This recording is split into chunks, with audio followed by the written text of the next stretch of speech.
Hello दोस्तों, NCERT for government exam में आपका स्वागत है दोस्तों। तो देखिए दोस्तों, इस वीडियो में दोस्तों रेलवे एनटीपीसी का अंडर ग्रेजुएट का एग्जाम चल रहा है। तो इसमें सेकेंड शिफ्ट का क्वेश्चन देखेंगे जो आपका 2 सितंबर का हुआ है। ठीक ना, सभी दोस्तों क्वेश्चन मिल गए हैं। और आपको क्वेश्चन मालूम हुआ तो जरूर कमेंट करके बताइएगा, या आपके किसी भी शिफ्ट में आने वाले एग्जाम शिफ्ट में अगर आपका एग्जाम है तो मेरे किसी भी वीडियो के नीचे जाइए दोस्तों और कमेंट करके बता दीजिए कि कौन कौन क्वेश्चन पूछे गए हैं। ठीक है, तो चलिए इसको स्टार्ट करते हैं। देखते हैं कि आज के सेकंड शिफ्ट में कौन कौन क्वेश्चन आए हैं, और फर्स्ट शिफ्ट का मैंने वीडियो बना दिया है। ठीक ना, तो एक क्वेश्चन पूछा गया था दोस्तों कि विजेंद्र गुप्ता किस क्षेत्र के विधायक है। तो देखिए दोस्तों, पीडीएफ लेने के लिए आप टेलीग्राम ज्वाइन कर लीजिएगा। पीडीएफ टेलीग्राम पर डाल देता हूँ, तो वहाँ से आप डाउनलोड कर रिवाइज कर सकते हैं। तो देखिए सो विजेंद्र गुप्ता की बात कर लेते हैं। तो ये रोहिणी विधानसभा क्षेत्र के विधायक हैं। ठीक ना, इनके बारे में देख लेते हैं। तो देखिए सो रोहिणी से भाजपा विधायक विजेंद्र गुप्ता को 24 फरवरी 2025 को दिल्ली विधानसभा का अध्यक्ष चुना गया था। ठीक है, इसीलिए चर्चा में आए थे।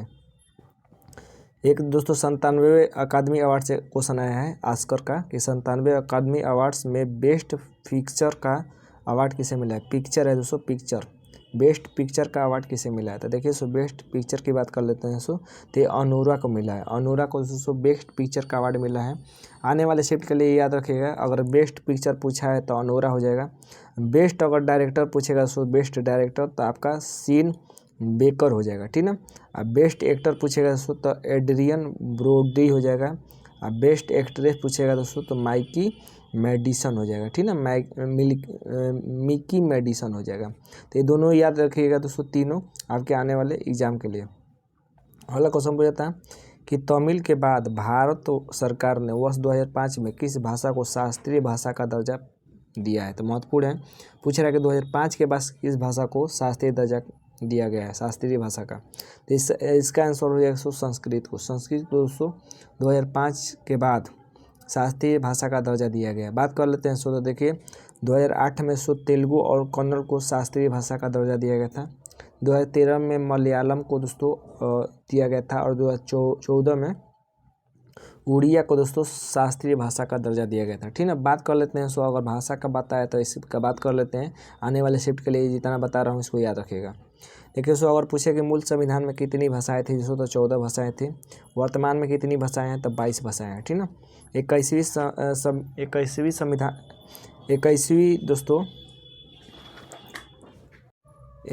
संविधान संशोधन द्वारा दोस्तों सिंधी को राष्ट्रीय भाषा का रूप में जोड़ा गया था। ठीक है, जबकि 71वें संविधान संशोधन 1992 के तहत दोस्तों नमक को जोड़ा गया था। ठीक है, नेपाली, मणिपुरी और कोंकणी को।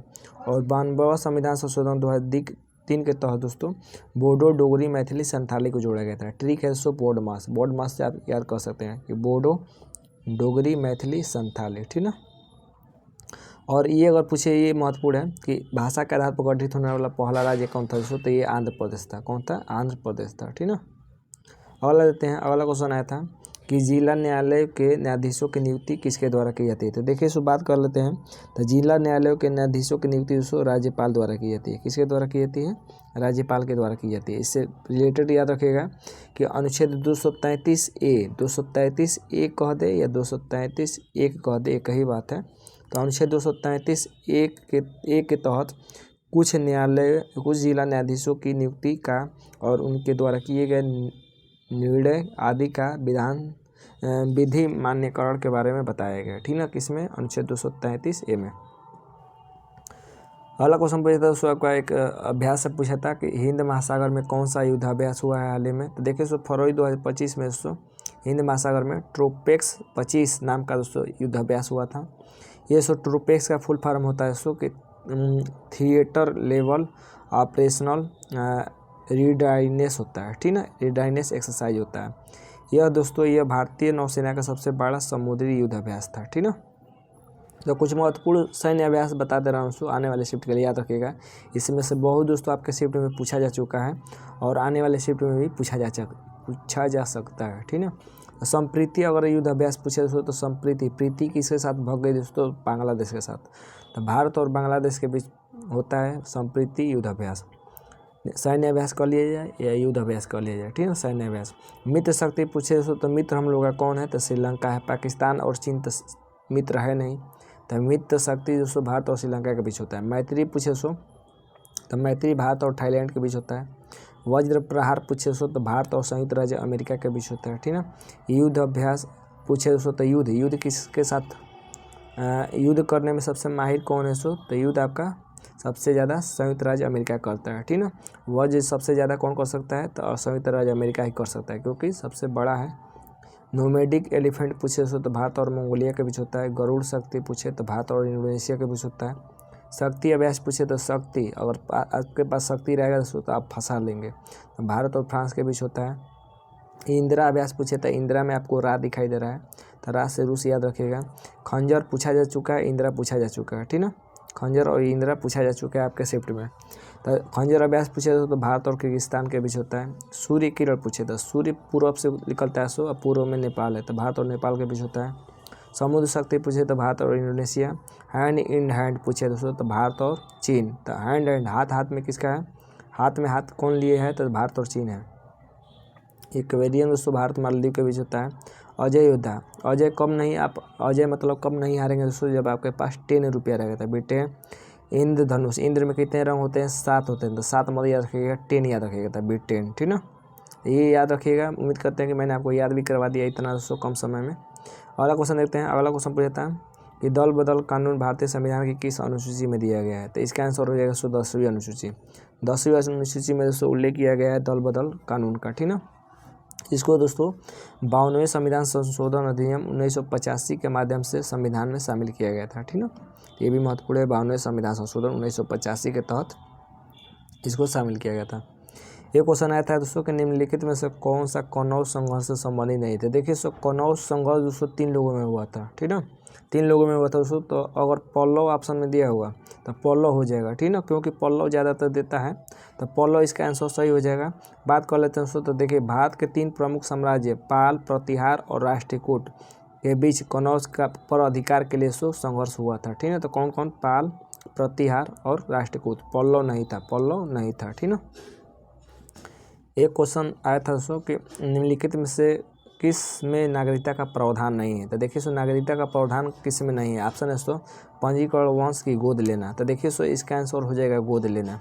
गोद लेना ऑप्शन में दिया था, तो गोद लेना दोस्तों नागरिकता का प्रावधान नहीं है। नागरिकता की बात कर लेते हैं दोस्तों। तो नागरिकता का उल्लेख दोस्तों भाग 2 में है। भाग 2 में है। अनुच्छेद पूछे दोस्तों तो अनुच्छेद आपका भाग 2 में अनुच्छेद आपका पूछे दोस्तों तो 5 से 11 तक, 5 से 11 तक दोस्तों अनुच्छेद 5 से 11 तक में नागरिकता का उल्लेख है, भाग 2 में है, ठीक ना। ये याद रखिएगा, महत्वपूर्ण है। अगला क्वेश्चन देखते हैं दोस्तों। अगला क्वेश्चन पूछा था कि अमरकंटक से निकलने वाली पश्चिम की ओर बहने वाली नदी कौन सी है। तो देखिए ऑप्शन में नर्मदा अगर दिया हुआ तो नर्मदा एकदम सही हो जाएगा, क्योंकि नर्मदा ज़्यादातर देता है, ठीक है।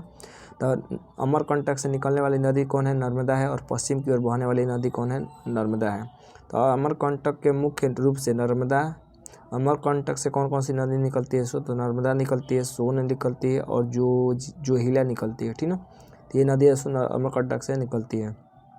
मैथ की बात कर लेते हैं। मैथ में आया था कि 50 का 65% की गणना करें और यह पता लगाए कि यह 25 के 2/5 से कितना अधिक है। तो देखिए इसको कर सकते हैं कि 50 का मतलब पूरा 65% मतलब 65/100 और 25 के 2/5 से कितना अधिक है, सो तो -25 गुणे 2/5 इसको कर लेंगे। यही कर लेंगे तो आंसर आ जाएगा। तो 50 25 तो यहाँ पर आ जाएगा 10, ये 10 आ गया माइनस, इधर कर लेंगे तो 50 दूना के 100, 50 दूना के 100 और 2 से इसको भाग दे देंगे तो 2 3 6 2 दूनी के 4 2 5 10, 32.5। तो 32.5 में से अगर 10 घटा देंगे तो आ जाएगा आंसर आपका 22.5, ठीक ना। तो अगर अंक इधर दिया होगा तो दूसरा आंसर हो जाएगा, वरना अगर ये दिया होगा तो यही आंसर हो जाएगा 22.5, ठीक ना।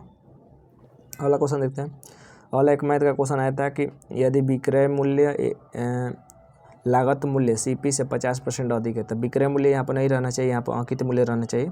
यदि अंकित मूल्य लागत मूल्य से 50% अधिक है और 30% की छूट देने के बाद लाभ 86 रुपया होता है, तो लागत मूल्य पूछा था, ठीक ना, लागत मूल्य पूछा था। तो देखिए सो अंकित मूल्य लागत अंकित क्या कर रहा है सो कि यदि अंकित मूल्य लागत मूल्य से 50% अधिक है, तो आपको सूत्र मालूम होगा सो कि CP/MP होता है, ठीक ना।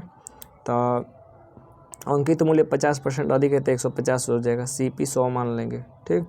और छूट कितना दे रहा है दोस्तों, छूट दे रहा है आपका 30% छूट देने के बाद, तो छूट दे रहा है आपका 30%, तो 70 हो जाएगा। तो यहाँ पर आपका दोस्तों प्रॉफिट या लॉस निकाल लेंगे, ठीक ना, यहाँ से आ जाएगा। तो ये क्वेश्चन देखिए थोड़ा सा इसका लैंग्वेज अलग है, लैंग्वेज अलग है, वरना ऐसा क्वेश्चन आया था।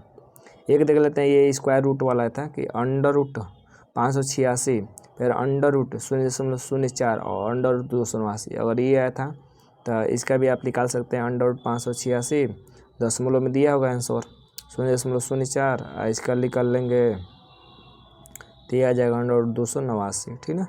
तो ये इसका 17 होता है, ये दोस्तों 0.2 का हो जाएगा। 586 किसका होता है दोस्तों, तो 586 तक इसका नहीं होता है, लेकिन 556 और 576 होता है। 24 का 576 होता है, ठीक ना। तो 576 24 का होता है, तो 24 दशमलव कुछ आ जाएगा। तो यानी दशमलव में अगर आंसर दिया होगा, दशमलव में इसका आंसर आ जाएगा, ठीक ना। तो उम्मीद करते हैं ये क्वेश्चन आपको समझ में आएगा। जो क्वेश्चन मिला मैंने बताने की कोशिश किया। उम्मीद करते हैं कि वीडियो अच्छा लगा है दोस्तों। वीडियो अच्छा लगा है चैनल को लाइक सब्सक्राइब जरूर करिएगा। आज के लिए बस इतना ही दोस्तों, धन्यवाद दोस्तों।